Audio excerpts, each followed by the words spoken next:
You know, I get right here, 50-50 style, and that'll be the order that will determine how the questions are asked. Are the door prizes? No door prizes, no.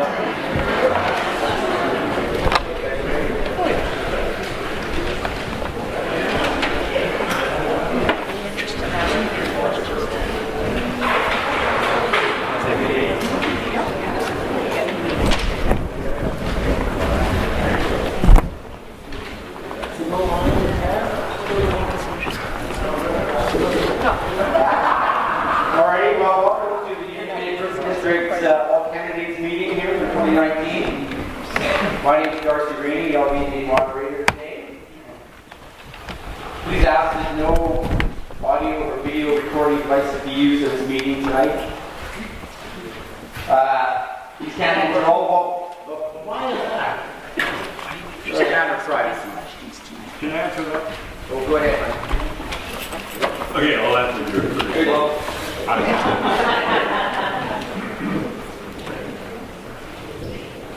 It's on. The reason is we sat down together, Glenn and myself, and nail out concept that's happening. All candidates meeting, everybody was here, and we had some basic ground rules in the sense of, okay, now it's on. It's not an improvement district meeting, it's not a board of trustees meeting, it is for candidates expressing their thoughts and answering questions. And we decided amongst ourselves, we didn't want video or audio. And in addition to that, is we want people to feel comfortable in asking questions. And a lot of people, if they're recorded, if they don't feel comfortable. So this is your night tonight, folks, to ask questions, and that's why we didn't do it. Thank you. Thank you for that.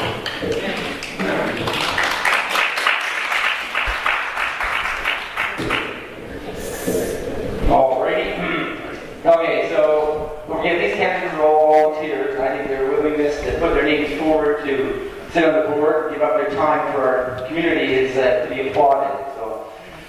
So please show respect to these candidates.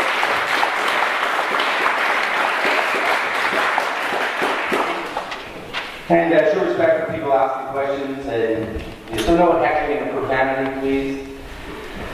So like I said, we're going to take the ticket or the questions based on the order that we draw it out of the bucket here. So if you need a ticket, go and grab one, ask a question. Ask you to keep your questions to a minute. So we don't want too much to do like campaigning from the floors. Please get to your question. When you're asking a question, you can address it to one specific candidate, or you can address it to all of them. The candidates will have a 3-minute opening remarks set here. They've agreed to do it in alphabetical order of their last names. And at the end of the session, or at 50, they'll have 2 minutes to make closing remarks. So, introducing the candidates is Trina Gable, Paul Healy, Blair Lawson, and Hein Vandenberg.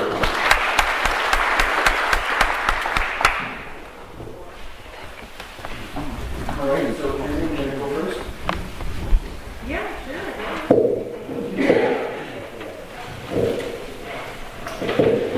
Respectful. So first and foremost, thanks for coming out, you guys, and showing your support for all of our candidates, including myself.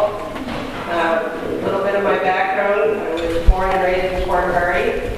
I have negotiated union contracts. I've been a safety officer. I was big in first aid. I've advocated with clients and friends and myself with WCB contracts, things like that.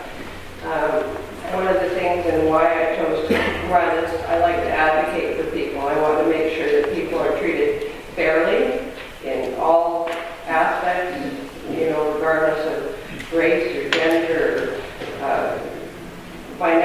disability or whatever. So I want to make sure that the residents of Union Bay, for the future that's coming here, you know, there's big things in the works. So we need to make sure that we're focused on environmental responsibility, especially with our watershed.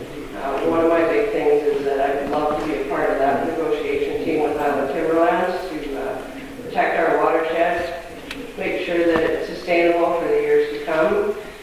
And that, you know, the development, everybody's, you know, pretty wondering what's going to happen with that. And they are taking steps to make sure that that water will be sustainable for every level and every phase of that development. I hope that you see me as an advocate, and I'm not here to get anybody or do anything bad. I just want to work for the people and listen to the people of Glenville. You're the most important people here, and you're our community. So yeah, that's pretty much it in a nutshell.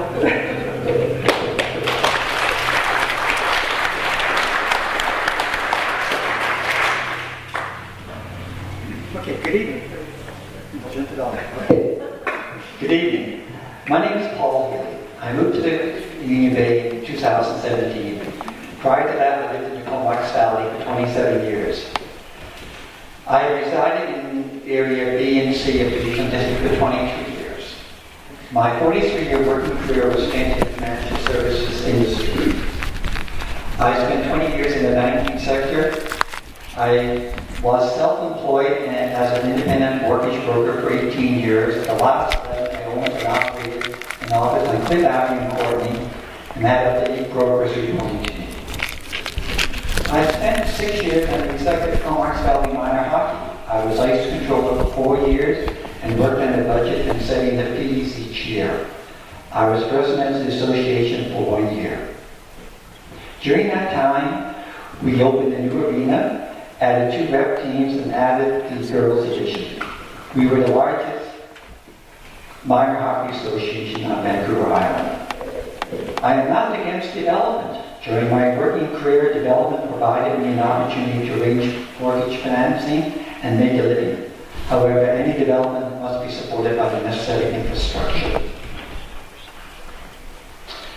If elected, my goal is to work towards joining the CBRD and to do a transfer of assets. Currently, as an improvement district, we do not qualify for infrastructure loans, infrastructure grants. UBID has awarded the contract for the new water treatment plant. The cost is $4.2 million, which is being funded by the taxpayers of Union Bay. The CBRD is also building a water treatment plant, and we're able to access infrastructure grants. They receive 57% of their funds from grant money. If we were fully in the CBRD and received the same level of support, we would have received $2.4 million in funding, bringing our cost down to $1.8 million, a significant savings. The CBRD can borrow through the municipal financing source at much lower rates than UBID can borrow. In 2017, James Matson, the water expert, studied a water system. He concluded that the UBID board should do a cost-benefits pro-con study of turning over the assets to UBID to the CBRD. I believe that time is now. Close to home, 5 years ago, Royston voted to transfer their water district to CBRD. 2017, Sandwich moved their assets to CBRD. I believe it's time for Union Bay to make the same decision. Thank you.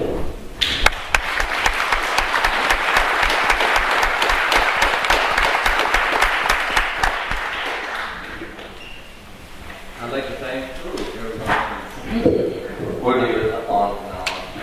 Anyway, everybody, I'd like to thank everybody for showing up here tonight. It's good to see a full house. My name is Glenn Loxham. I'm running for re-election, and it's an exciting time for Union Bay. It's been a privilege the last 3 years to be on the board, a lot of learning experience, but you know what? We have done so much in a short period of time. It's exciting. Since I was elected, the Union Bay, the trustees and the board, for the first time, has taken Union Bay to the future for future improvements.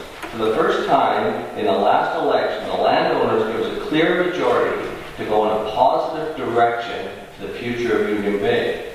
We have negotiated and signed an excellent water agreement with Union Bay Estates that will take the benefit the future of Union Bay for many years to come. Work is now underway to develop the Union Bay Estates, which will bring additional taxes and fees to Union Bay. This will benefit the landowners financially and keep our parcel taxes down. We have negotiated 4 acres for a new filtration plant. We negotiated 2.2 acres for a new fire hall. For the cost to the landowners, $1 each parcel. This is estimated cost of real estate of over $1 million. We have completed a new water filtration system that was, like the engineering done, was mandated by VHA. We will have it done by the end of this year. We have completed a water system assessment and emergency response plan, as well as negotiated with Island Timberlands, a third-party independent study to provide protection to our Langley Lake watershed, and continue to do so. And getting back to the response plan and this water source to tap, when we did the water system assessment, this was approved by VHA. We have also, in the process of rebuilding our fire department and planning for a new fire hall. I'm on the board of the fire department. I'm on the fire department committee. I have also just been accepted to go on the planning advisory committee for the regional district area A. And this, I feel, it keeps us in touch with the sewer plant down the road, the sewer system down the road, and taking Union Bay forward. To continue moving forward for the future of Union Bay, I am seeking your vote for another term. Thank you very much.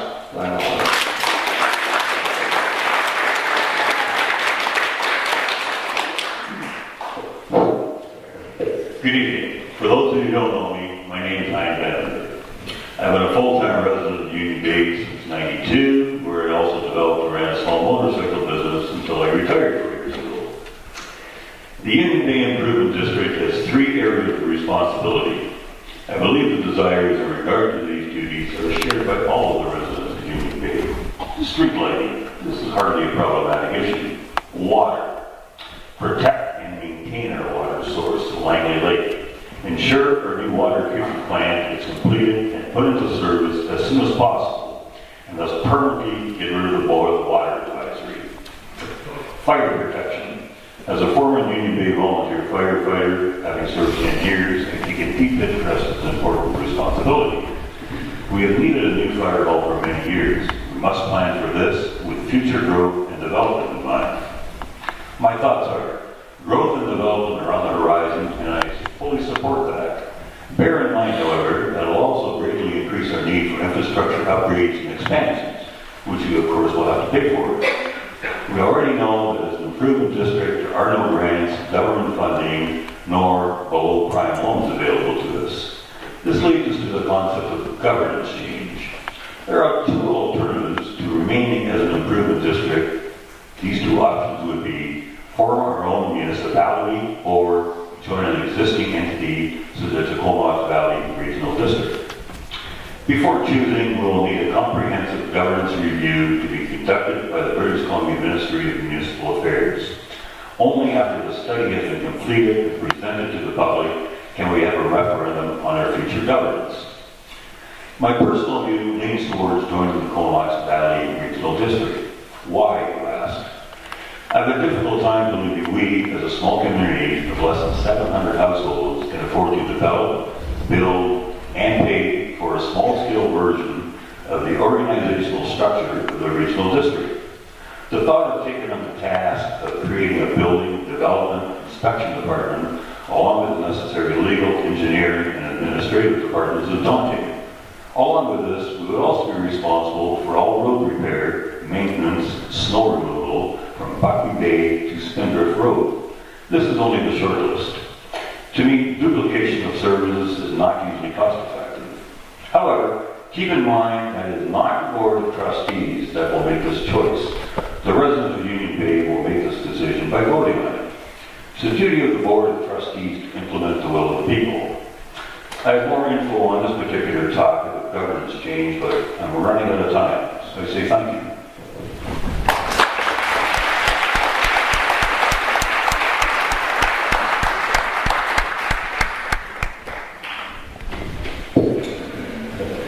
Okay, so we're going to get to questions now. So like I said, we're going to draw a ticket over here, and if that's your number and you still want to ask a question, come on to the microphone, please.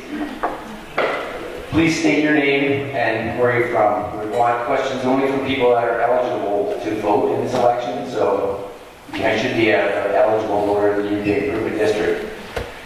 Like I said, please try to keep your questions to 1 minute. I'll hold up my snappy yellow stick here at 15 seconds before your time's up to give you a bit of a clue as to when your time's up. All right, okay, so here we go. So the ticket ends in 596. You'll have a chance to ask second question, third, once we go through, once everybody's had a chance to ask the first question.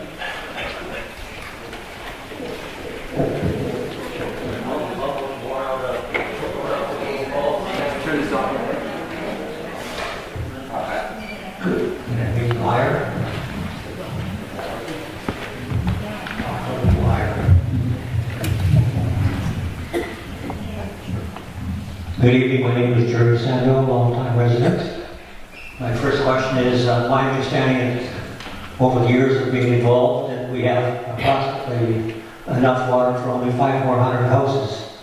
So my question is would be, whereabouts are we going to get the extra water?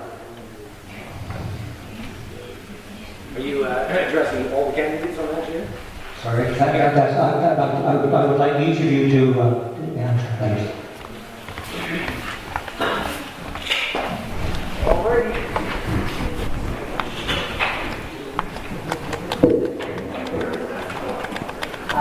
My understanding is the new water filtration plant will have a 400,000 gallon reservoir tank, and our watershed is fed by underground springs.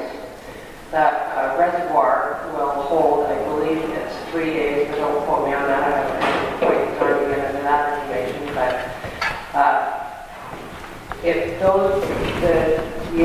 plan that Brian McMahon has in place right now for approval is for 44 homes, plus the Discovery Center is still waiting for approval for these, and so we'll have more than enough to cover that first phase of development.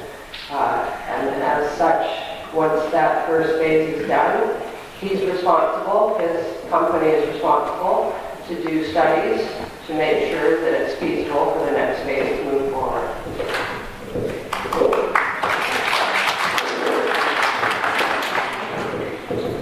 I too have asked that same question. Development is good, but we have to have the water to support the development. Right now, there are 700 homes in this area. I believe our lake, Langley Lake, one report I read could possibly, in prime condition, take up to 1,200 homes. So the question being, where's the water coming from? I cannot tell you that. I believe the developer is searching for options on site, but I can't answer that question. Thank you.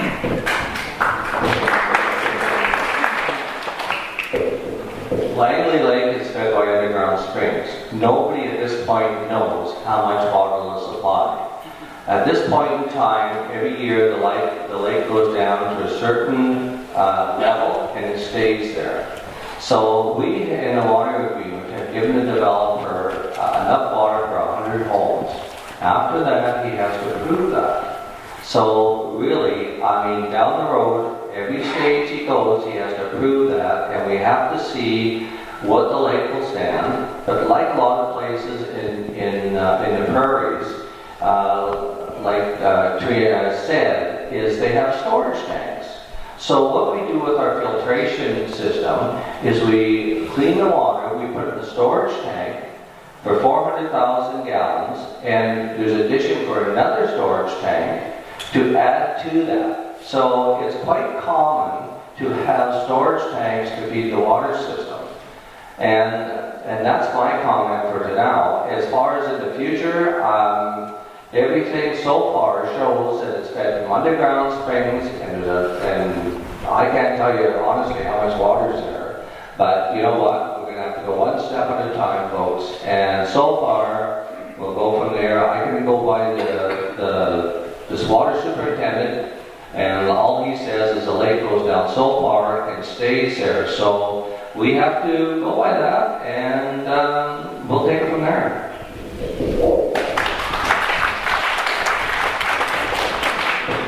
Well, truthfully, I can't add much to that. All we know is the developer can get X amount of water to get phase one started. After that, the developer will have to prove that he can access more water. Whether it's be done through Langley Lake or another source, that is the developer's problem.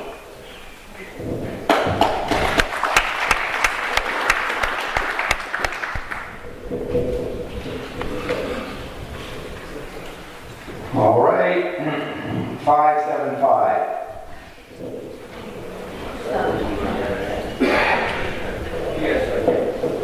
So please ask a question to one candidate or all. Did 575 want to ask a question? No? 575? 574?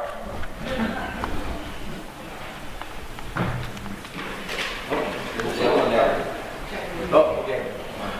No, he doesn't really know his number. He's just fishing in his net. 607.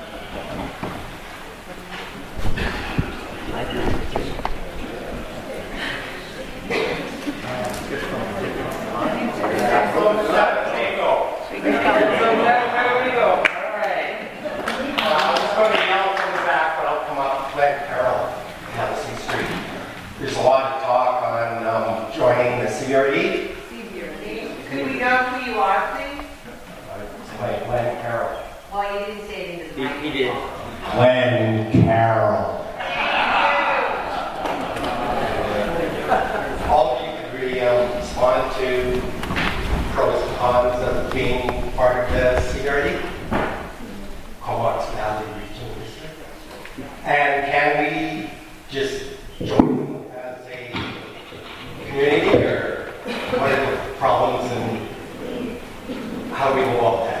You said there was going to be maybe a whole community, but I'd like to hear what you have to say about pros and cons of that. Thank you.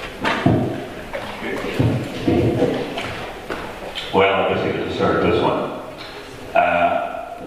Whether we join the CBRD or join a municipality, a governance study is required first. That will provide the pros and cons, provide our options. We will have to look at it ourselves, and there is a provision, however, this comes under a different deal, and that's called dissolution. Dissolution. Ooh. A provincial cabinet order is required to transfer the improvement district's assets, liabilities, and bylaws to the regional district and to revoke the improvement district's letter patent. So that would mean joining another structure like a CBRD. The Act does not require that a vote of the landowners be held. However, Cabinet will consider the option of the landowners before making a decision. In other words, if we don't get our house in order, the government can make a decision for us without voting on it. So it's in our best interest to go through the governance review, look at our options financially, and make a choice based on that. Yes, the ministry has made it quite clear. The most important thing at this time is getting our water filtration plant up and running. After that, like Heinz said, there should be a governance study done. Now, just recently, the government is looking at giving improvement districts grants. That's new. I don't know all of particulars, but it just came out. So that's why we have to have a governance study. So for you to say, for you to ask, and you have every right, as far as the pros and cons to going to the regional district, I do not know. That's why we're having a governance study on all three options. A municipality, going to the regional district, or remaining as an improvement district. So I hope that answers your question. And that information will be public, probably in this room right here, to the people to find the pros and cons of all three, and then the people of Union Bay can decide. Thank you.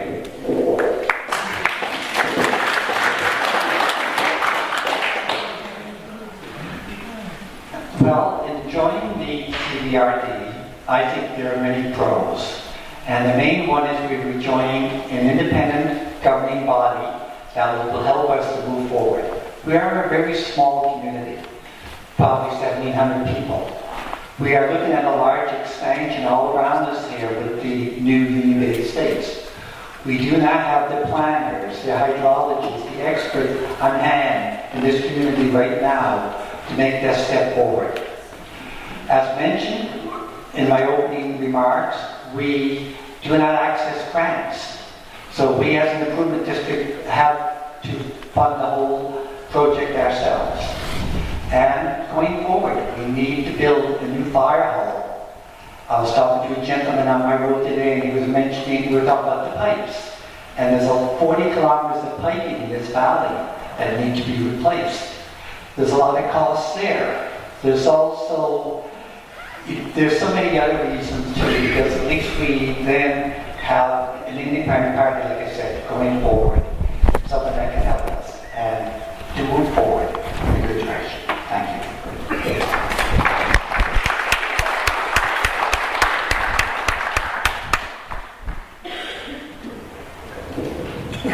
So the pros and cons of joining the CBRD, I don't really know them all. Sure, we'd get more infrastructure management, we'd have policing, road maintenance might be a little bit different, but I don't know. I wouldn't have that information. But I do have a letter that was from the Ministry of March of last year, and I'm just going to put a little quote here. We can appreciate that some of the members of the community and the UBID board may see these events as pointing to examining the issue of governance as the next logical step. However, it is important to remember there is actually a vital step that has not yet been completed, namely getting the construction of the water treatment plant well underway. So this is going to be a process. This is going to be a lengthy process. A governance study is not something, as taxpayers, that, the bureaucracy of it all is going to cost a lot of money. The ministry is going to be responsible for that. But they have then, once we get this water treatment plant, that's when they're going to take this seriously, whether or not we join the CBRD, we become our own municipality, or we stay an improvement district. That's what I think.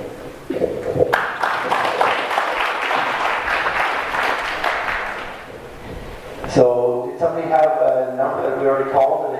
Or did I see somebody's hand go up over there? No. Okay. 585. 585.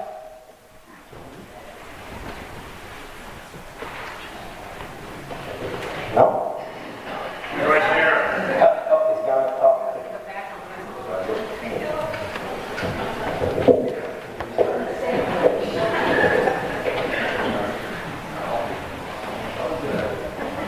Getting off Union Bay. Mr. Healy, you made your opening statements. You said you want to go to the RD. What about the rest of the people here? Don't they get a say? All you want to do is go right there. What about the rest of the people here? We live here as well. So, Mr. Healy, why do you just want to go to CBRD? Wow. Okay, thank you. Your name? My name. The moderator should say something about that. It is my goal to join the CBRD as part of my platform here. And it's a process. That's what I'm saying. it will be a process. It will not happen overnight. But I'm just being very clear in that if you elect me, I will work towards that and make everybody on the up here know that it is a process. Thank you.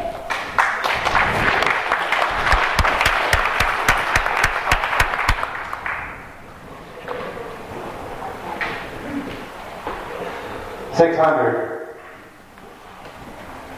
My question's been answered right now. Okay, thank you. 601.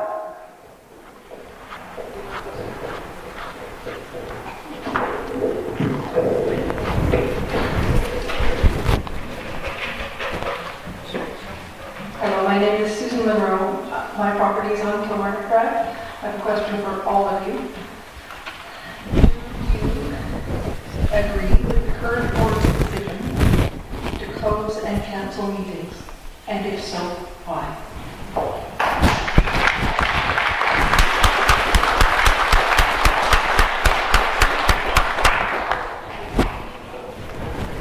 I totally understand your frustration, as I felt the same way when I saw the drama that was going on in the Improvement District Board meetings. Unfortunately, there's been a little bit of a misconstrued conception of these meetings. These are actually board meetings that the public is invited to as guests that are not supposed to interact. And unfortunately, I guess there's a few that tend to stand up and disrupt and disrespect the process of the board meeting. So the Improvement District trustees, as they are, have decided to close the board meetings and not invite the public until the public can be paid so that they can get their...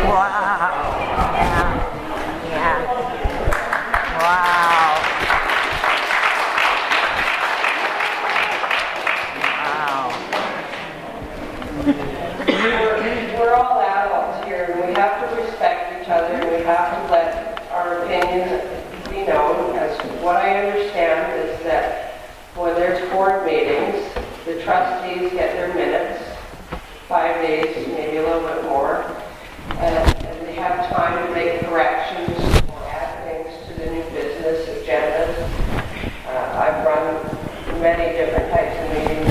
I'm chairman per union for 3 years. If you don't have everybody working together and understanding the rules of the meeting, nothing gets done.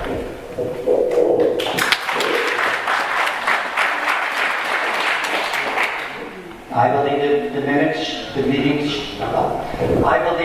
should be open, as the public should have a right to attend. The meeting should be orderly. When I was president of my hockey, the public could come to our meetings and they came and listened, and at the end they were given the option to ask questions. And I believe in the past at our meetings that's been an option here, is the public can come, they can listen, and any topics that were brought up that night, they can ask the question. Thank you.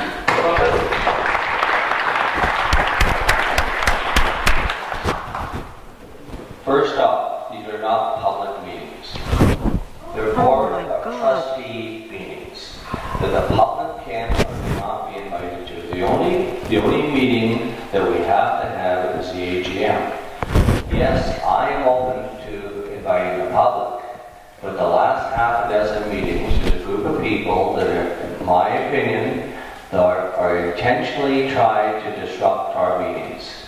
And they're being very disrespectful, and we have a lot, this board has done one hell of a lot of things in the last 2 years, and accomplishments are, no other board has done as much as we have in a short period of time. So the problem I have here is that when you have people that are deliberately interrupting, interfering, being disrespectful, a decision was made to close it to the public. I would like to see it open again. But these people, I would like to see every one of you guys at these meetings. But when you have the same people day in and day out interrupting, it's unfair to the board, and it's up to the people to talk to these people and say, what are you about? What's your agenda? Our agenda is taking bright time in our future, and I'm sick and tired of negativity. And I think everybody in this room is sick and tired of negativity. So yes, I am open to the public coming, but they have to be respectful, listen till we have to see. I took an oath of office for everybody in this room to go forward with this community, to make it a better place, to be something to be proud of. I'm sick and tired of negativity. And you know what? We need your support, the people out there. Thank you.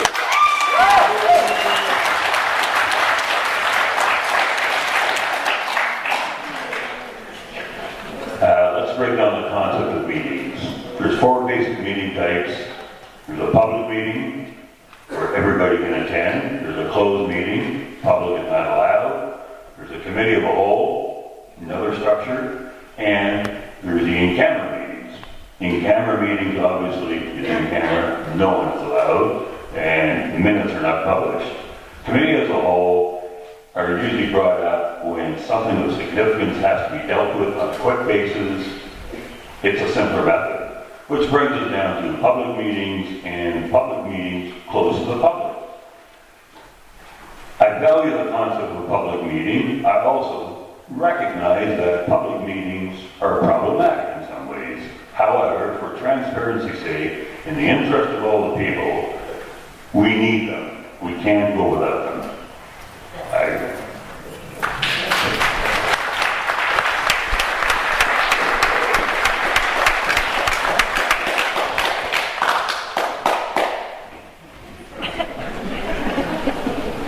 One more time. 573.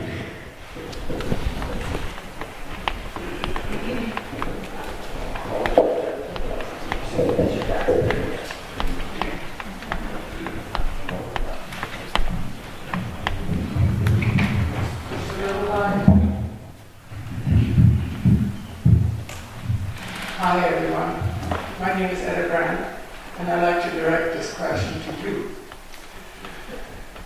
You're advocating that the Union Bay will join the BRD, the regional district. Can you explain to me what the process is, how long it takes, and what is it that this community has to do that?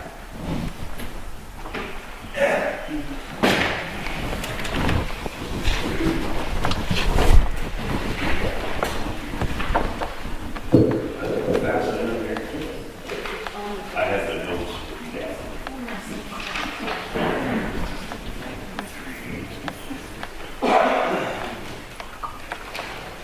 The answer is on a government website. She asked, The process breaks down to a governance review.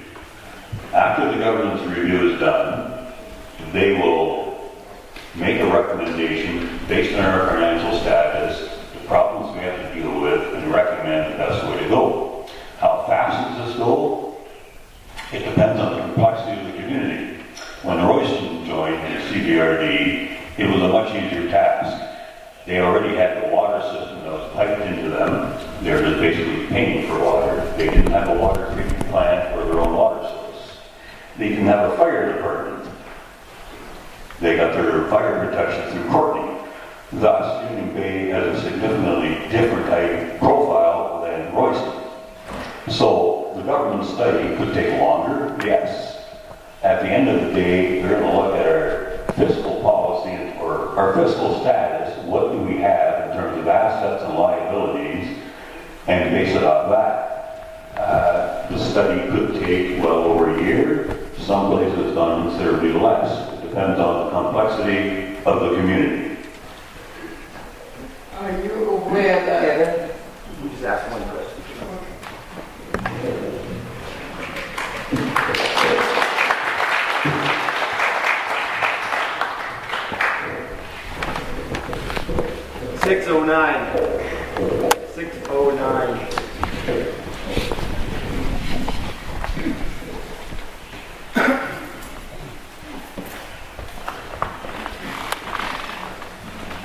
Hi, I'm Ann Carroll, and I've lived here for just about 3 years. I'd like to know from each of you how you plan to make this board work effectively together for the community. I see a lot of dysfunction, and I don't understand why it's there. I don't know what the issue is, but what do you plan to do to make it go away? Just really, work together and make this a more civil community. These are wonderful people, but I just see some really odd behavior on both sides. That's my question.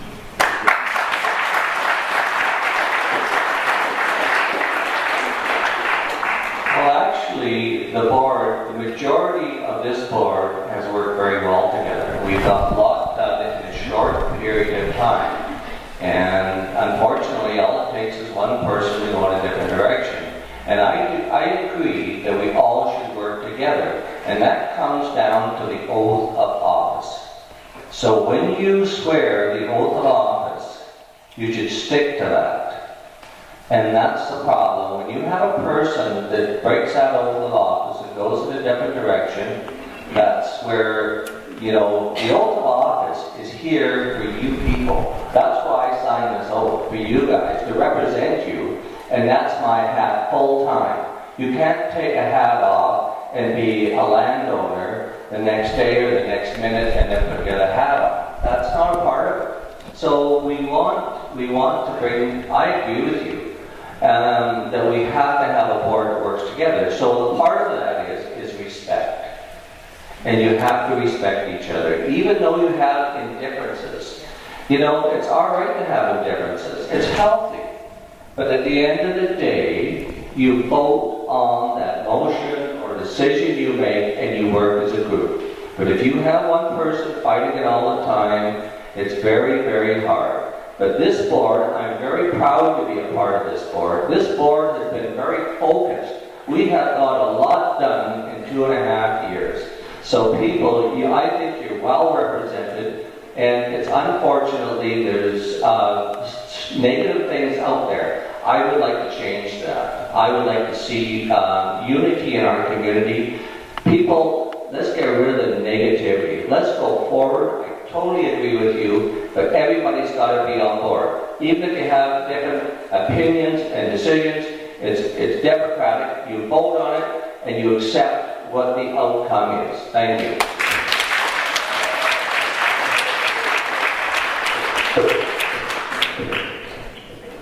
For a board to function together, we need a certain level of cooperation. Cooperation by itself is not enough.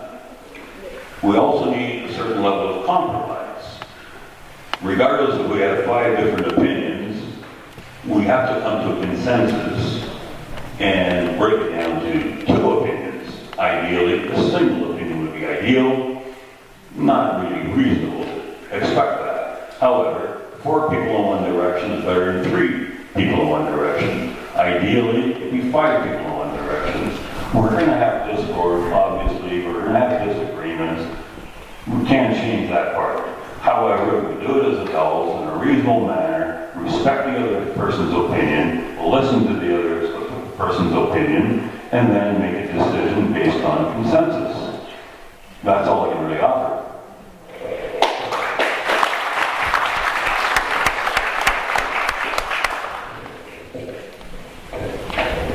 A very good question. How does people with 5 different viewpoints or 2 different viewpoints come to the middle ground?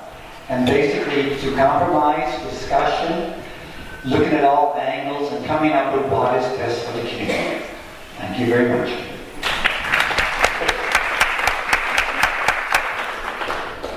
Yeah, I agree with all these guys. Everybody's going to have a difference of opinion.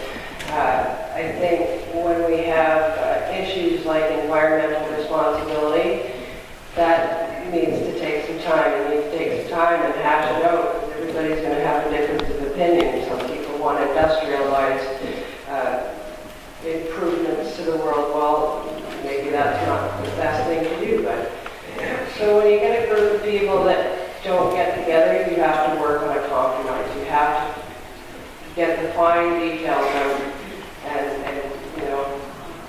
hash them out, but in it, I mean, you can talk to people and not agree with them, but you can still respect them. You don't have to talk down to people, you don't have to use profanity, things like that. So I think as long as everybody, you know, the new board, once this election is over, I think we all have some mutual respect for each other. I don't know Paul very well. I've known Hein for 2 years. And we don't always agree on everything, do we, Hein? No. But we have great debates, and that, you know, and that's how you end up coming to a good conclusion. We have mutual respect for each other, and I think that the upcoming new election and the new board that'll come into play, they'll work on that. But all the trustees have to work on that. It's not just one person, it has to be everybody.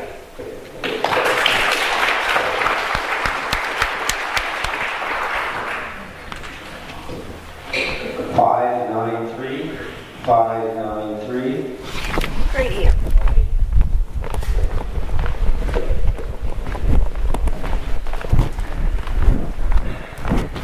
Mary Reynolds. I'd like you to all answer the question, but I'd like you to start, please, Glenn. And I'm really glad you mentioned about how the oath is so important to you. Could you tell me the criteria for having a legally convened board meeting of the Union Bay Improvement District? And also, well, it's just the beginning and the end. How is a board a meeting legally convened by the board? What's the criteria? And what signals the closure, the legal closure of the meeting?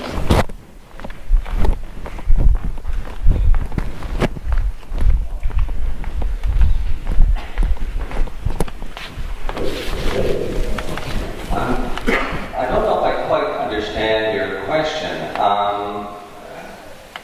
You have a meeting, you bring it to adjournment, you bring the meeting to order. No. You have a bit. You didn't understand. Okay. When you're going to get together and have a meeting, the board is going to do UB business. Yes. There's criteria, certain things that have to happen in order for that to be a legally convened meeting. Okay, you know, you have to have a quorum, number one. You have to have an agenda, and you let everybody know ahead of time your agenda, what's on the minutes, so you prepare for the meeting. So when you have the meeting, you bring the meeting to order. You go over the minutes, you approve the minutes, and then you go forward.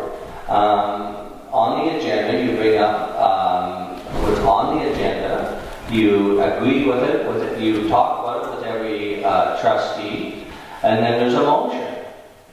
And if it's not seconded, then that idea is closed. It doesn't go any further. If there's a second motion, then it goes to any more conversation with that point. After that, you vote on it, and it's decided, and you go forward. So, does that answer you, Mary? No, I don't think you understood when you said, okay, if you said everybody is notified, what does that mean? All the trustees must be notified of the meeting? Well, advised of the meeting? Yes. Yes. And the meeting is legally concluded when? When it's adjourned. When the chair adjourns the meeting? That's right. Okay, thank you. Thank you. And the rest I'd like to hear. Pardon? Do you want the rest of them? Yes. Yeah, I would like to, I'd like to.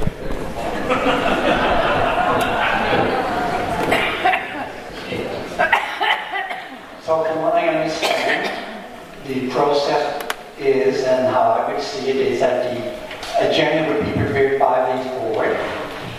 There would be a meeting once you have a quorum of the people, and then the meeting would be called to order by the chairman. The reports would be read, and when I did minor hockey, we asked for new business that could be brought up, but generally the agenda is set up, and any motions come from the floor. It has to be seconded, discussion, and once the discussion is done, there is a vote whether to accept or decline the motion on the floor. And then at the end of the meeting, there is a request to adjourn adjourn the meeting, it needs a seconder, and once we have a seconder, and all in favor, the meeting's over.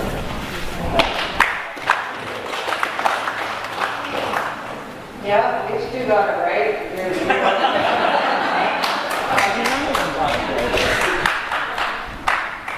The most important part is the agenda of the meeting is sent to the trustees prior to the meeting so that they all have time. If they've heard any questions from the landowners, if there's concerns, if there's new business that they've found out about, they have time to submit it to be included in new business. If there's corrections that need to be made from the minutes from the prior meeting, so yeah, then the meeting would be called to order. They'd go over old business, they'd go over the minutes of the last meeting, they'd open up the floor to the new business. And like Paul and Glenn said, if it's not seconded, that idea dies. Basically, unless it comes around again, then they have to hash it out. But yeah, other than that, call for adjournment, and the seconded, and it's closed, it's done. And then the minutes are posted for the public to see.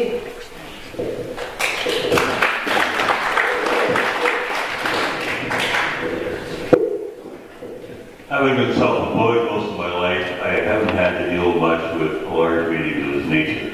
I'm still working on the Coles condensed notes on governance. I will leave it at this.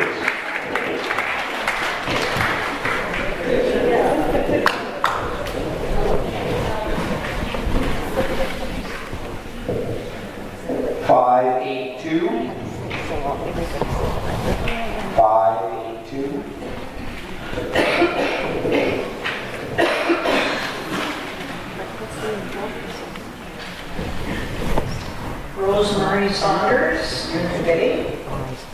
This is to Mr. Healy and Mr. Vandenberg.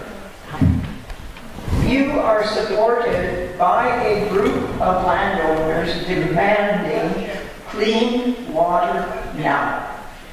How do you propose to provide clean water any sooner than what the current board is working towards?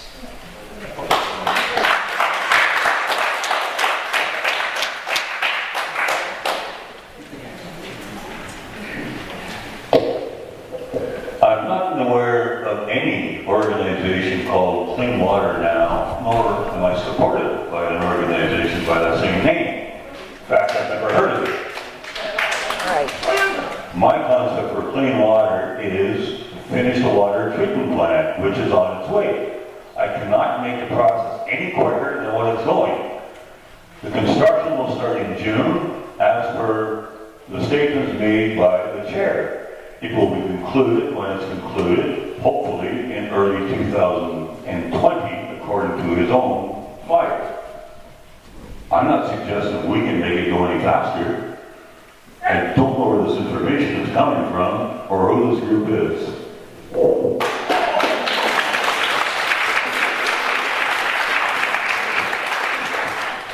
As Heinz said, we can't make it go any quicker. When the plant is built and it's operating, then we will have cleaner water. And that's basically it. We're not miracle workers, but it will happen over time. Thank you.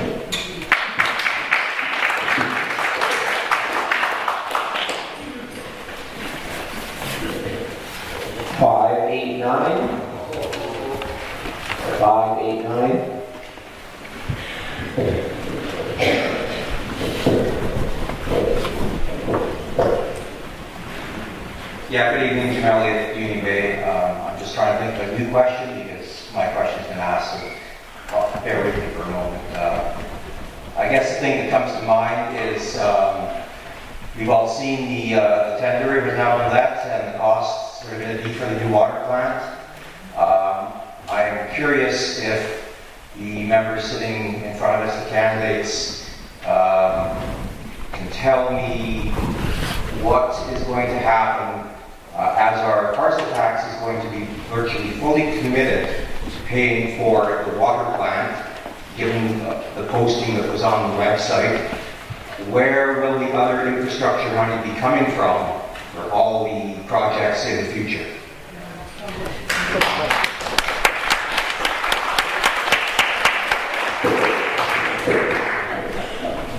Yeah, thanks, Jim.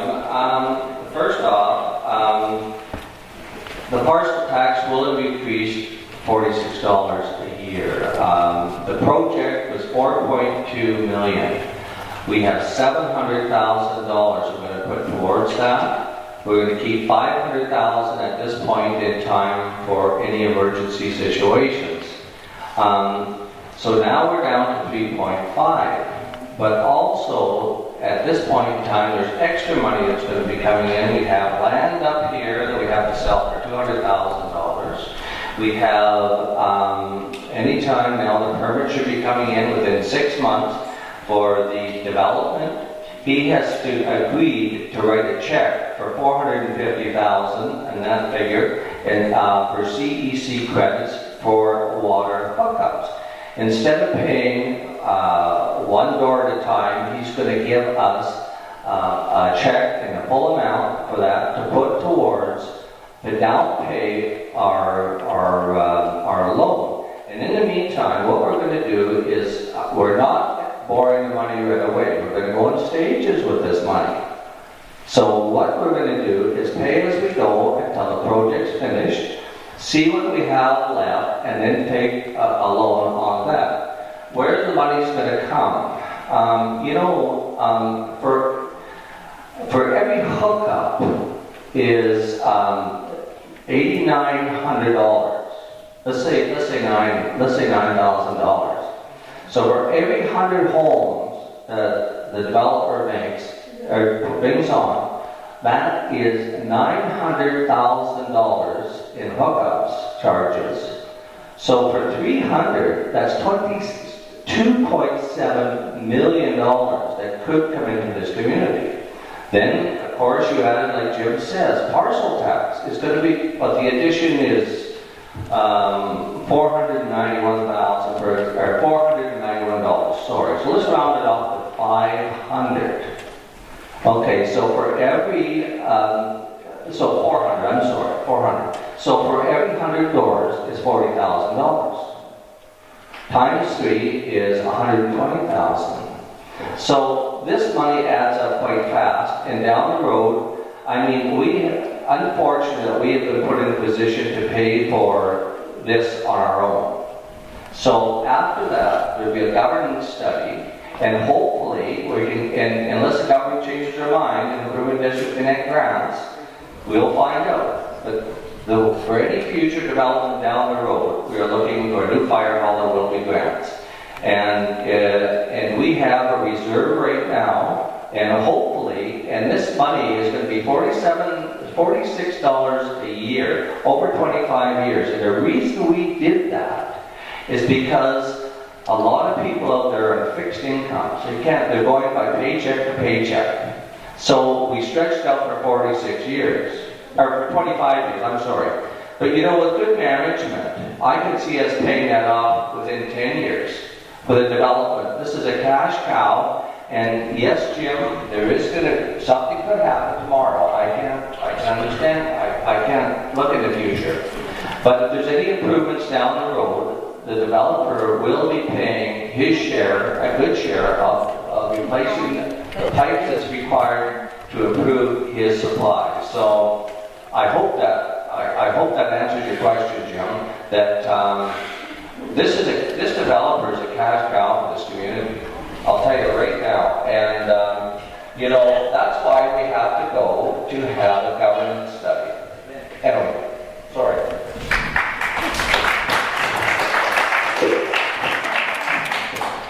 Well, I don't have a crystal ball, so I can't make predictions. I'd love to give you the answer to this. However, I'm not a trustee at this point. I have not seen the 2018 auditor's report, and I've not seen the 2019 financial projections. So I really can't answer anything on this.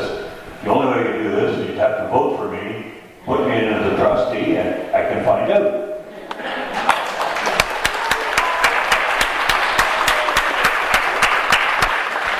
One more point. I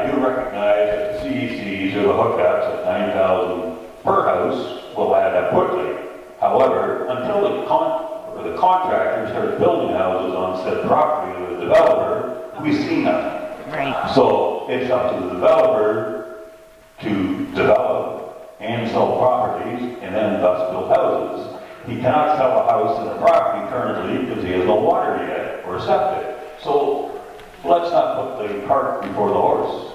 Right.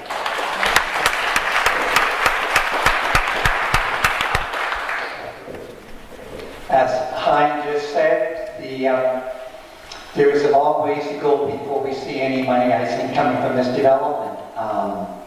There is still the unanswered question of the waste disposal. If we look on those on that property, there's still a lot of contaminated soil on there that needs to be dealt with, and there's still approvals to be gotten from various levels of government. If the developer is true to finishing some of the projects by 2022, we'll start seeing some of that money coming forward, and that property that has to be assessed, and we may start seeing some of that money coming forward in 2024, 5 years from now. So there is going to be a while before we see money coming from this development. In my opinion, it could be earlier in some single-family homes, but there's a lot of work to be done before we see billing, from what I understand.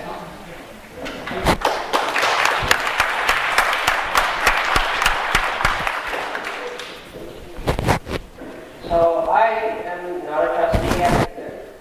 So I can only go on the landowner's update. And as a landowner right now, a $46 increase for the population that we have for a good, clean water supply, pretty minimal. It's not a bad sacrifice for us to make for down the road future clean water supply for the community we have right now, regardless of the development incoming or the money he may or may not supply down the road. That's where I'm at. That's my personal opinion as a landowner. If you look at the CDRD and their water treatment upgrade that they're doing, they have a huge population compared to us, and they're paying almost double on their increases.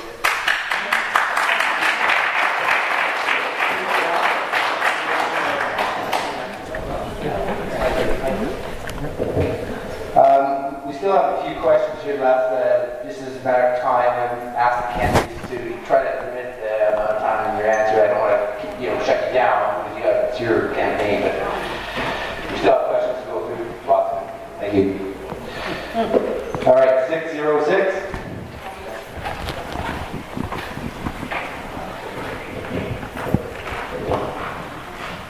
Good evening. My name is George Forsyth. I live on Mr. Beach Road. A couple of preambles. A lot of this regarding water treatment, to me, appears to come from the Waterton, Ontario situation, where there is a significant issue, larger loss.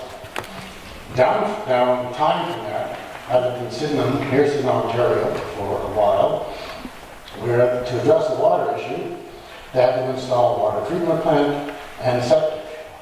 For hookups, the average home is experiencing a $10,000 to $20,000 hookup, regardless. That was the experience in Sydenham, Ontario. So the cost here, it all seems kind of modest from my understanding. But the real question for me, I'm a tenant, not a landowner. So can I ask a question? No. So, part of the preamble. I can vote in Canada, I can vote in Ontario, I can vote in Cork. You prevent me from voting here.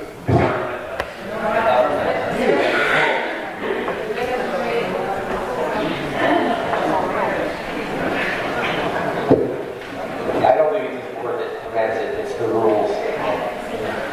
569. 569.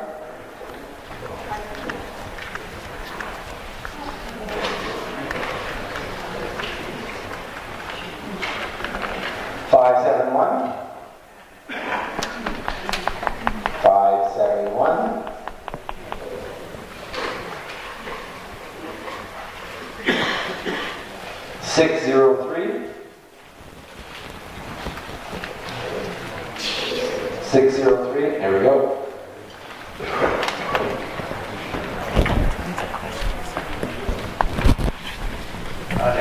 Jason Nicholas, Garden Road.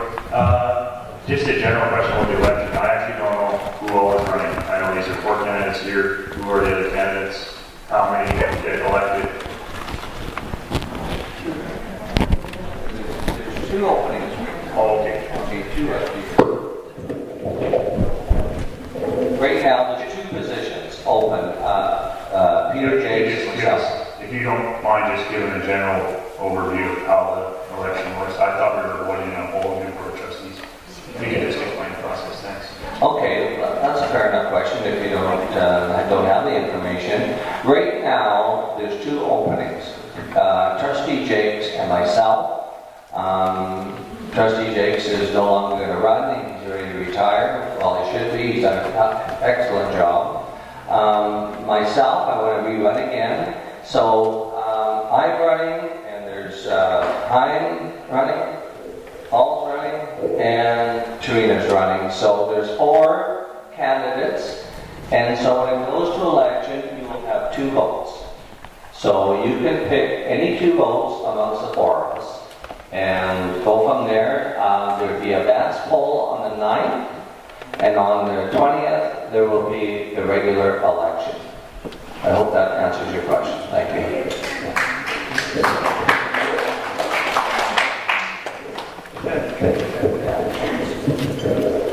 There's 2 candidates running this year. In 2020, there will also be another election with 2 more candidates running. 2 seats open. And then in 2021, there's 1 more election happening that year. As an improvement board, what they want to do, the government mandates that we have stage elections, so there's always someone on the board that has experience. So in one way it's good because we have experience on the board. In the one way we have people knocking on doors each year asking for votes, and for the taxpayers out there, I think they would like to see a system whereby we're not knocking on the doors each year. Thank you.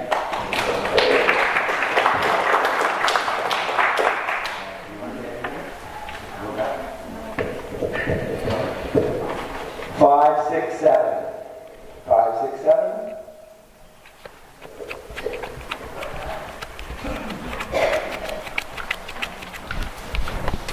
Five, 8, 7. 5, 8, 7.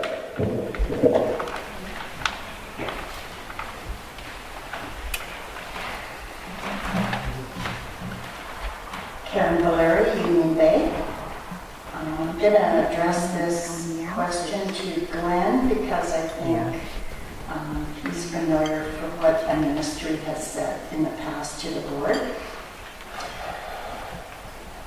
Since the water treatment plant now has a contractor, what does this mean, quote, that the water treatment plant has to be well underway, unquote, before inquiries are to be made in regards to becoming part of the CBRD or municipality? Have you asked the ministry what this means? That exact quote.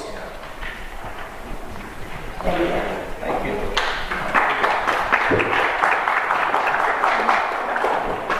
Yes, well, the thing is, there's been a lot of delays in the past.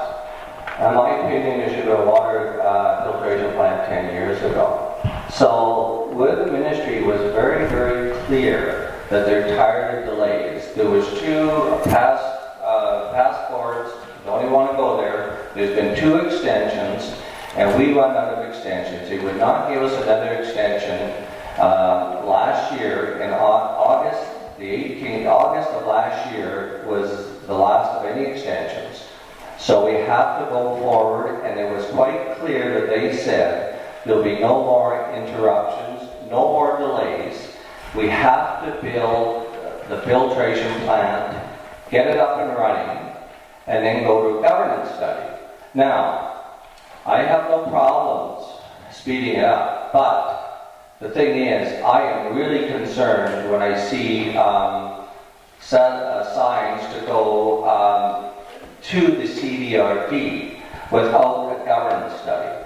So my goal is that I want to see the project up and running, 3/4 built. I mean, I want to see the shovel in the ground. I want to see infrastructure. I want to see infrastructure. I want to see buildings. I want to know that there's going to be no more delays from anybody. This is your water. It's your clean water. And there's no more delays. This thing has been lasting way, way too long. So I have no mind as far as being open-minded to looking into it sooner than it's completed. But I want, my opinion, I want to see it 3/4 built, and then decide where there's no turning around, there's no interference from anybody, so we have good, clean water.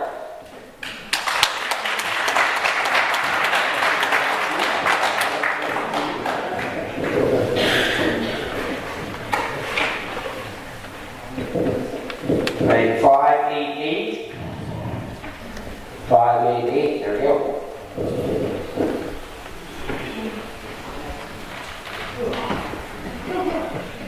Randy Bowen, resident of Eden Bay for 54 years. So when is all this actually going to happen?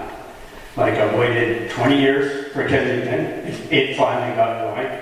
You said you've done so much in 2 years. I beg to differ. All right.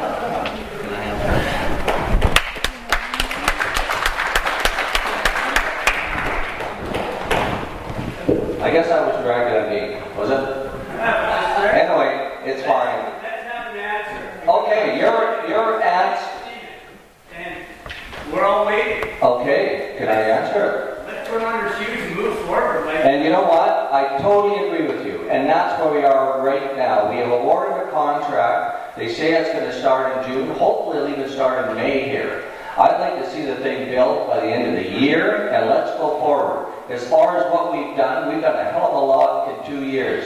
We had a water infrastructure, we had a water agreement with Kensington Island Properties that hasn't been done in 18 years. But we still got boiling water. Yes, and that has nothing to do with me. In the last for 85 years, we have never had boiled water. It's been VHOS. And that's what's happened. Hold on, let me finish. 1991, Randy. Let me finish, please. The thing is, what your statement is, boiled water. Let's clear that up. This board has nothing to do with the boiled water. In previous times, we've had 2 extensions to get a water filtration plant. They've both been expired. We are mandated by the government. VHOS mandated. If we don't go ahead with this thing, we will be fined. So, we are going as fast as we can, and it will, as far as I'm concerned, to see it completed, and probably everybody on this board will want to see it done, or on this committee here, is that it'll be done by the end of the year. And as far as everything is going, we're all tired. We've done, as far as with our water agreement with Kensington Island, and I'm going to say something about that water agreement. The whole board, it was unanimous for that water agreement. There was Trustee Jakes, Peter Jakes, there was Rick Pitton, there was myself, there was Jim Elliott, and Suzanne Kelger. We all voted for that water agreement. To go forward, and on top of that, it was approved by VHOS. So that's a huge step. And you're saying nothing to get done? Well, I don't know if you looked outside. But you know what? Things are starting to happen here. Thank you.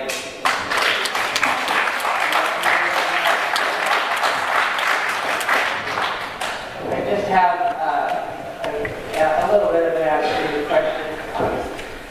My dad's been here since '91, and he bought that property with the idea that that development was going through. I've been learning a bit about the whole kind of process and what's going on with that. His approval comes from the CBRD engineering department. It has nothing to do with the Union Bay Improvement District. And they are taking their sweet ass time. I'm sorry. But they have a cash cow with him. He's been paying millions of dollars in taxes. He's been holding that property for 19 years, and they haven't let him do anything up until this last year. So that's my biggest thing. Oh, sorry, not true. Okay. But anyway, that's what I understand is that the planning goes through the CDRD. It has nothing to do with the improvement district, that part. They have to approve all his engineering, his planning, his structure. He has to have a sewer system in place before anything gets done. So that's what I know.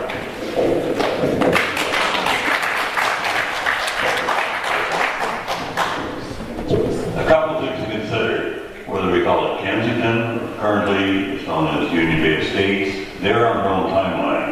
We do not govern them. It's up to them to develop as they see fit with their money. All we have is an agreement to provide them water. If they decide to build, they build. If the economy takes a downturn, there's no building. On the other hand, I'd also like to commend all past boards who have worked towards the water deal. There's no shortage of people who have worked in the past. The first study for Union Bay Water was concluded in 2003. That was a 20-year study. So other people have worked on this. Yes.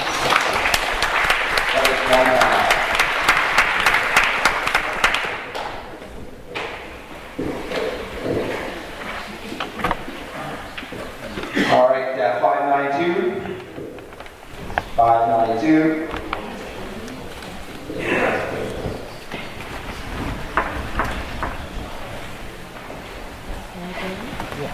My name's Paul Vale. I live on 5th Street. I was a past board member, so it's interesting hearing the way you put some of the points. My biggest concern is regarding with the CVRD idea. I think it's great, but I'm kind of wondering, Courtney, or like Royston and Sandwick both had fire protection by Courtney. Now, we're not going to have fire protection from Courtney, because that'll kill us for insurance purposes. So we're still going to have to maintain a certain amount of structure here. So will that mean that we will still have to have sort of a part of an improvement district, like just representing 1/3 of what is currently our mandate? And I'll leave that to the Mr. Healy, Mr. Motorcycle.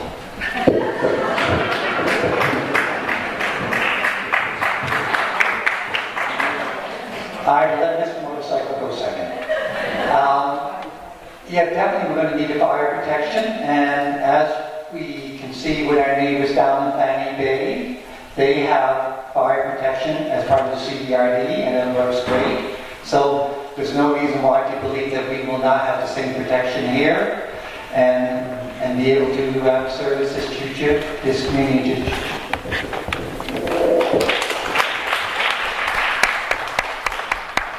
I can't ask or answer much more than that, but yeah, there's a lot of improvement districts that went over to join a regional district, and they still have fire protection. It's not a problem. Ideally, the situation would be down the road, rather than having within a 15-minute drive 3 fire chiefs, we could have 1. However, that's down the road. But in the interim, no, we still have our own fire protection. Ultimately, we could have a goal of joining with Courtney and having our own fire battalion, so to speak. Most cities are ruled by a single fire chief and then battalion chiefs for the individual areas. I prefer that one. I would like that,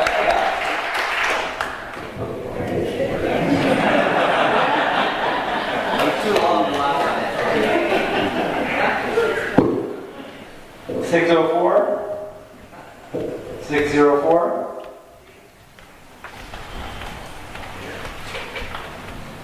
605. 605.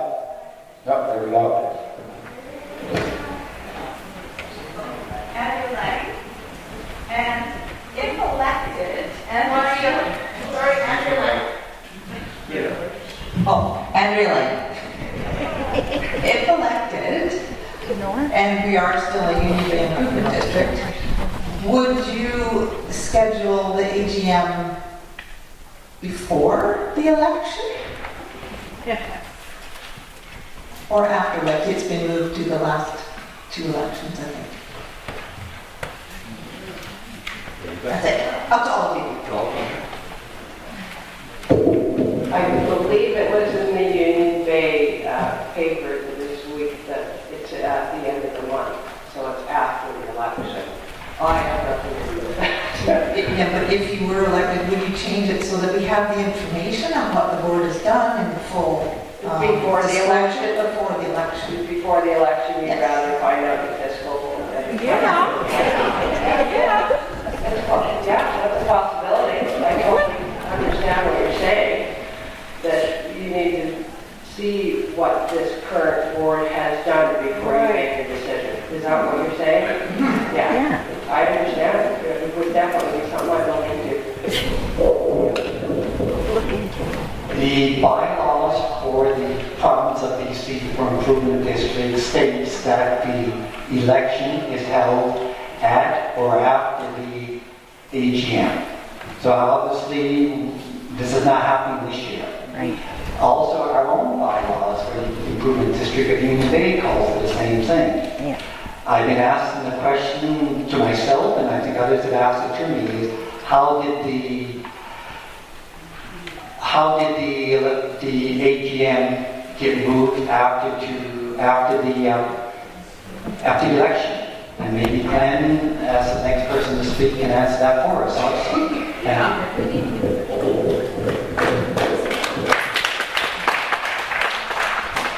Well, the thing is, last year there was a controversy on how long the time was open for nominations. So it was 2 weeks, and then somebody said, well, that's not long enough, so it went to 4 weeks.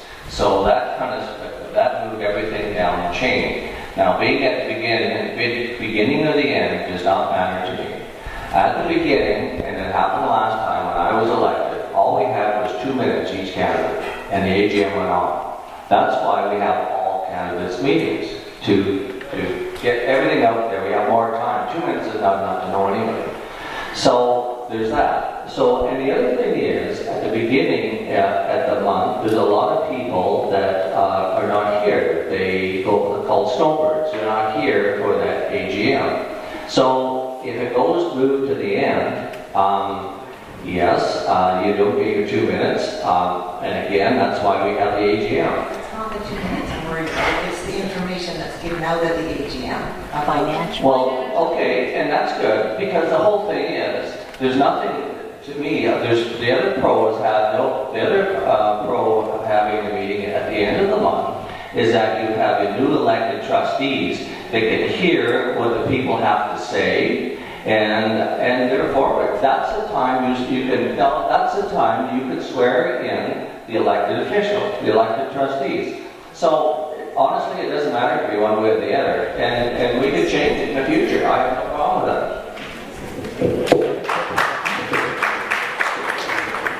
Okay, I'll just have to go with this one too.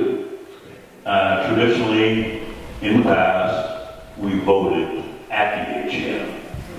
2 trustees were able to stand up, give their 2 minutes, and we voted later. That can be impractical. And in 2017, there was a motion made to change the timing of the vote from the actual date of the AGM. It was presented after the AGM. So last year, April 10th was the advance poll, April 19th was the AGM, April 21st was the election. Yeah. Right. I find for myself, I mean, people at the advance poll have made up their mind, great.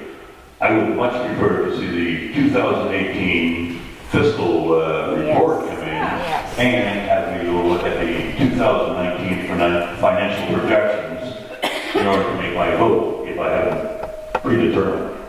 I would really like to see this changed. Yes.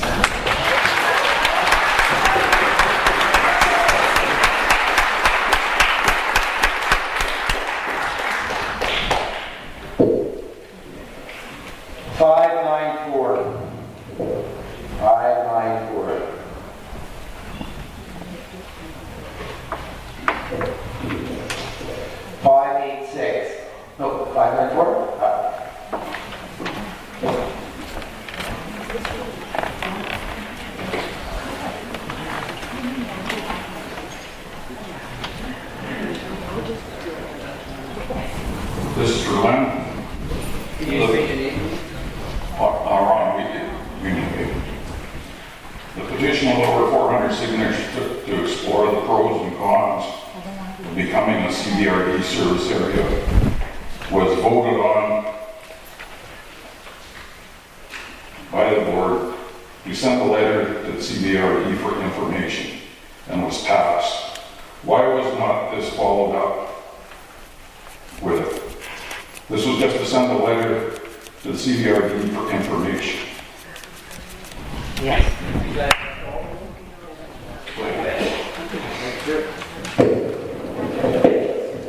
Is that the referendum you were a part of, the POW group?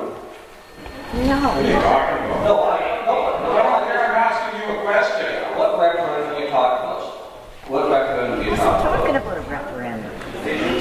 The petition. To explore the pros and cons of becoming service area. The motion. Okay, the petition I think you're talking about. It's the motion. It's the motion. Okay, we asked about a petition. That's not what he said. The petition that you were talking about, and correct me if I'm wrong, is that particular petition was talking about I think it was 670 people, and with the people on the back of that petition was there was no addresses on that petition. There was no signatures of people on that petition. They were all typed in. What are you talking about? Well, then we're on a different page altogether. I don't know what you're talking about. Sorry. Yeah, I guess not. It's the motion. Perhaps I can answer part of the question. Nobody answered that. Okay.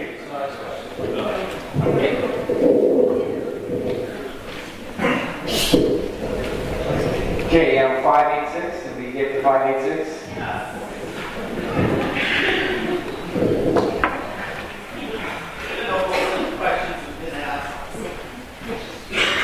Brenda Dane, who I don't say how long, because I don't know my age. Mr. Healy, I've talked to a few people in Royston and they didn't get a vote, so just to clarify that, they woke up one morning and they were part of the regional district. And I've asked a few of them and they haven't noticed a great decrease in costs or a great increase in services. But my question is, I thought you wanted to join the CBRD was to hurry up our water plant. So obviously, I've been straightened tonight that that's not it. So I'm just wondering why you moved to a UBID in 2017, a couple of years ago, to just dismantle it. What is the CBRD looking so good that you got so involved so quick?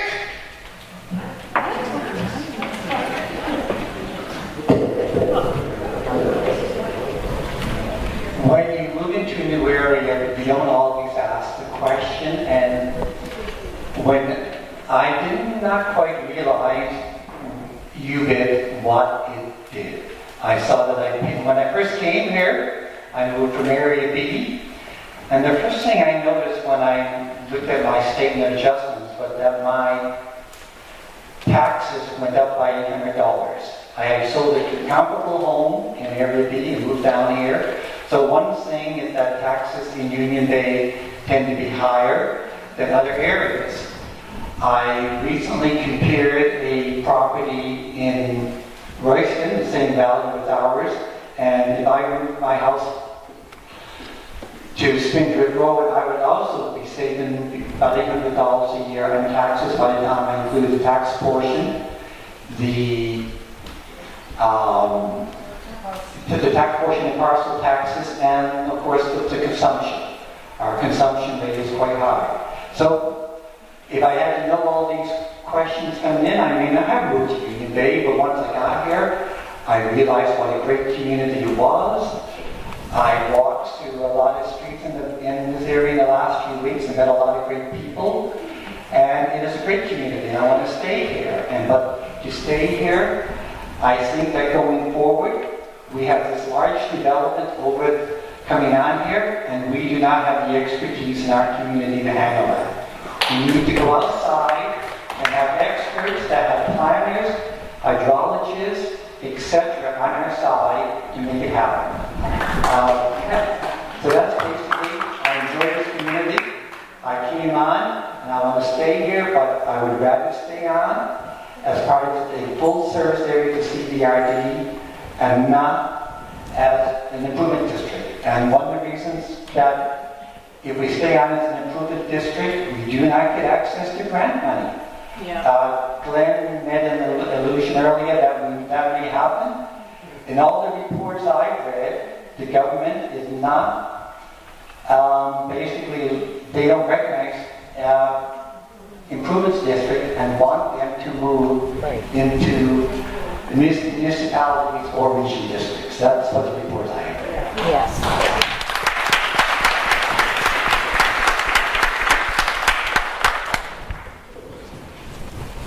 564.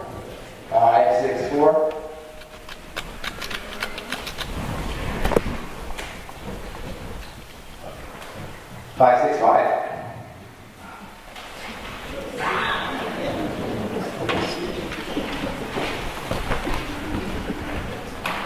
Hi, my name is Peter Jakes, and I'm a landowner here. I have a question for Mr. Healy and Mr. Vandenberg. You campaigned for election to the Union Bay Improvement District Board on the platform of turning the board over to the Comox Valley Regional District.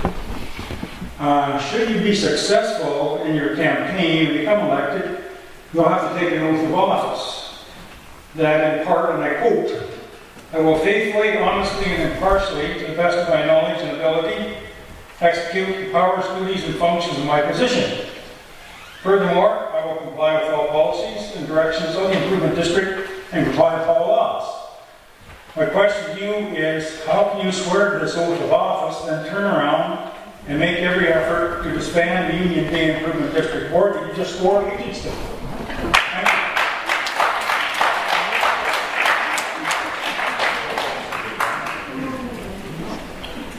Thank you. Despite the fact that we lean towards the CRD, I've made it crystal clear, I believe, that it's a governance review that takes place and the people will decide, not a trustee and not the board.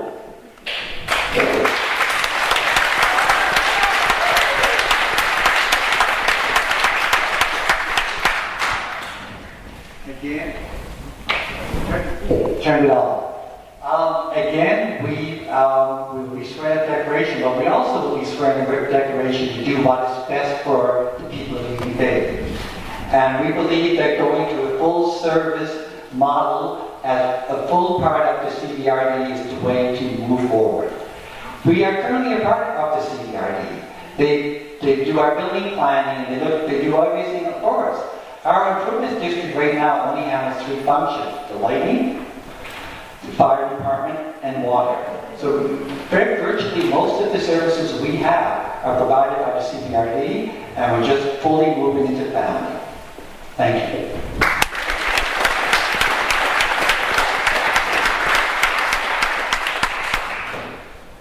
$595.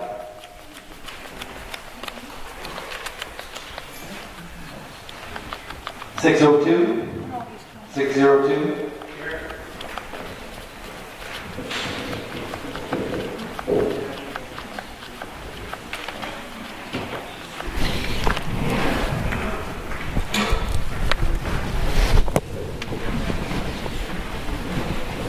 My name is Scott Nealon. I live on Mr. Beach Road. So the biggest change that we're about to see is Union Bay Estates. So I'd like to know from all 4 of you, what would be your hopes for change in the next 5 or 10 years with the becomings of Union Bay Estates? Thank you.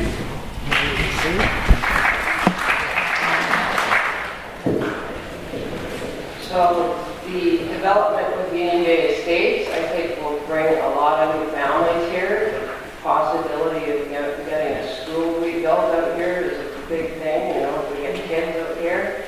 I see a lot more kids out here already. Protection for the environment is first and foremost. beautiful wildlife reserves here. So to me, that's super important. I've worked in many industrial applications, and I've seen responsible employers and developers, and I know that it can be done. It takes a lot longer than usual, but I think for our little community to become a beautiful, vibrant place that people want to be in and be a part of, I think that's my biggest thing to see in the future of that. I have a vision looking forward in Union Bay. I would like to see the piece of land across the street developed into, I'd like to see a pub, restaurant, coffee shops, some offices, some tax-paying businesses there to contribute to this community. Some housing that also built there. And I would like to see this community grow in a way that, that is sensible.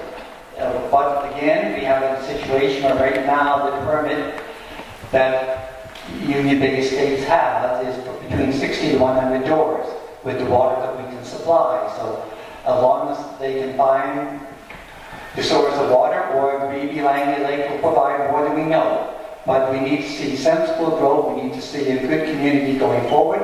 But anyway, I'd like to see growth, and hopefully it will happen sooner than later.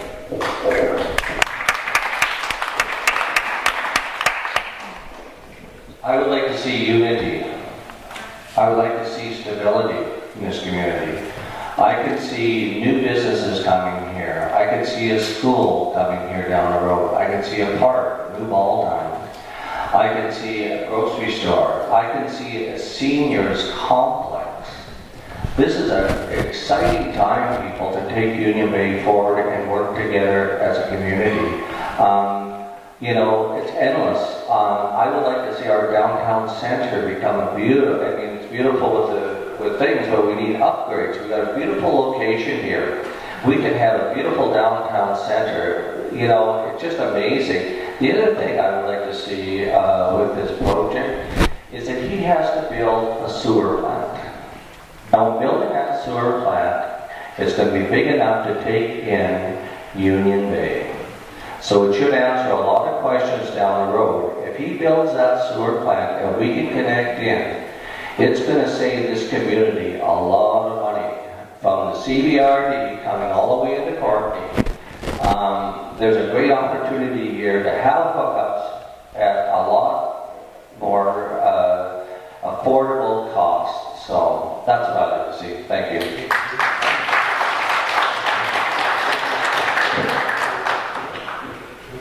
The future of Union Bay. Well, I'd like to see growth. I'd like to see sustainability, which means financial sustainability also. The concept of rampant growth doesn't impress me. I'm a bit of a skeptic and a cynic when it comes to developers. Developers take raw property, develop it, and make a profit. It's simple. That's free enterprise capitalism at its best. I have no problem with that. I was self-employed for many years. However, all I've seen is a master development agreement. I have not seen an actual drawing of what's to be in this area. I'm banking on the fact that they get going on it. I'd rather see houses than 2 clear cuts, but that's not up to me, that's up to the developer. So, for the future, yes, sustainability for our community. I don't want my part of the community to disappear itself, because I'm quite happy where I live. I do not want to live in a golf course or a controlled, gated community by any means. However, that's for other people to choose. Will we see a new school here? That depends on what kind of property he sells. If he's selling $1 million oceanfront properties, I'd rather doubt bring in young people with 3 kids moving in. He's talking about a 200-split marina for 200 yachts. Well, I don't really think that's going to be a group of young people with children.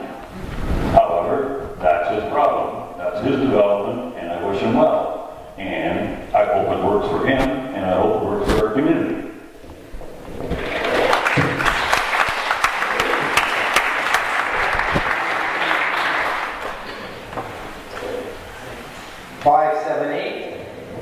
578.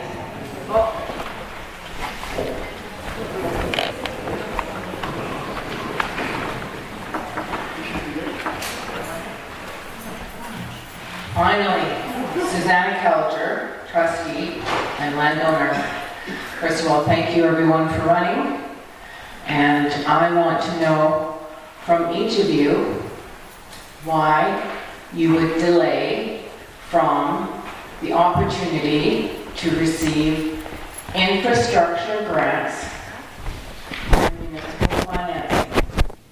And there was a motion passed by this current board to send a letter to the CBRD asking about the pros and cons, because as you can see, there's lots of questions from landowners about that. That was in 2017, that motion was passed. Question. So the question is, why would each one of you, or would you, delay in sending the letter when it means we could save $500,000 in interest rates? That's how much. That's how much. I know, he asked me a question. The question is, why would you wait to save $500,000, which is what we would pay in 5 years in interest?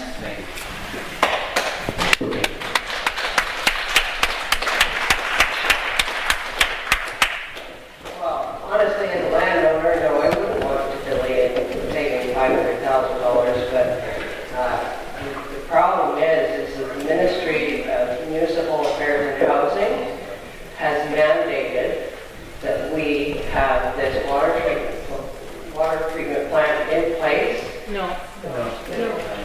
Let her answer your question, please. I have a letter right here from the ministry. It says well underway. Let her answer the question, please. Sorry, thank you. Once the UBID board and administration has effectively managed the construction of the water treatment plant and implemented the new water billing system, then there could be room could be some thought regarding the governance study. So, first and foremost, regardless of what we want right now, we're stuck with Island Health telling us that we need this treatment plant finished before we get that done. And I don't think that financially the CBRD would actually take us on, take that bill on, because they have just signed their contract, or I don't know if they've signed their contract, but they've got a huge bill coming for their water upgrades. And they've included a huge increase on their taxes in there. So I don't know if they would even look at us right now. I honestly don't know the answer to it, but that's the information that I have right now. So until we get that water treatment plant done, the government study, as far as I know, won't be done. But I wouldn't delay it. I mean, if we have the chance to do that government study before that treatment plant gets in, yeah, I'm all for it.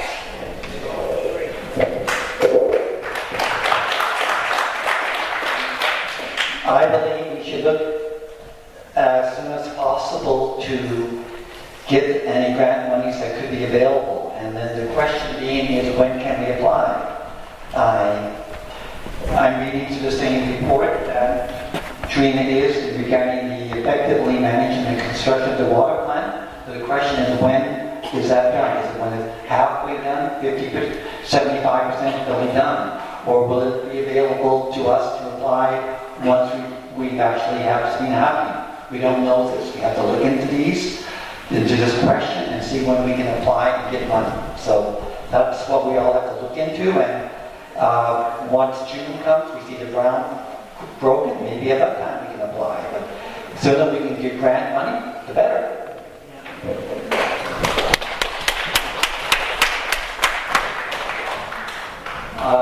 I just finished talking to Daniel Arbor, our new director for Area B, and I asked him about grants.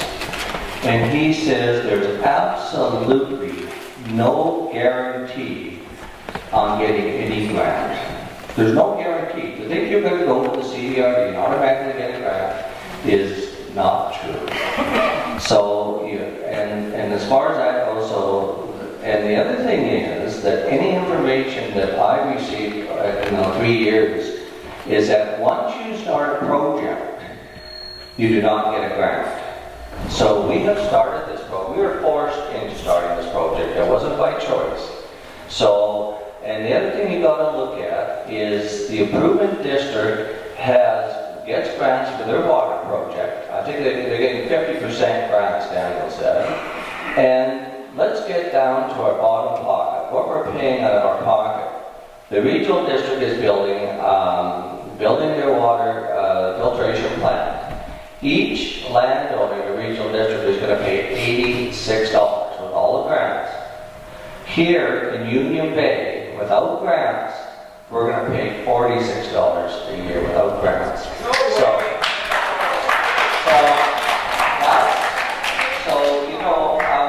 We have no choice. We're, like you say, we're not subject to grants, but we all try to go forward here. And down the road, when there's a governance study done, then we can decide for maybe our fire hall down the road for infrastructure. I totally agree. But we were forced into building this thing, so, sorry, you're not guaranteed any grants from everybody, so don't be misillusioned.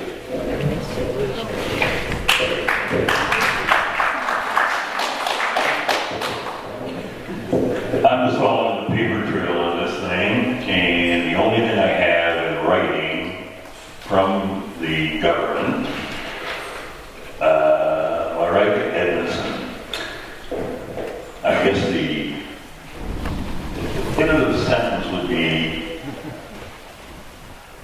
vital construction project.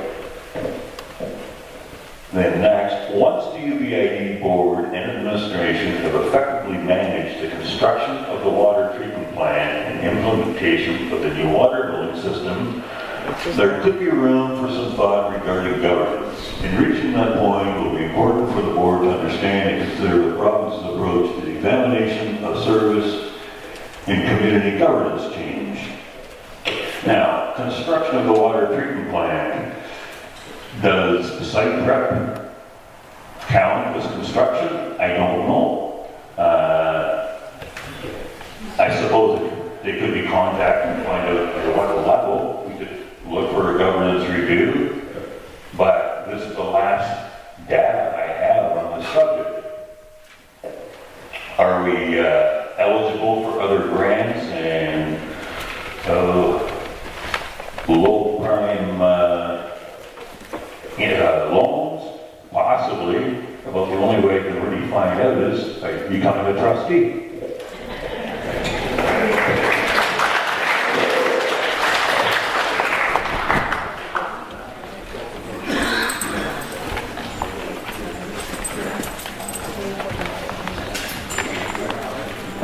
All right, folks, it's going to be 10 to 9.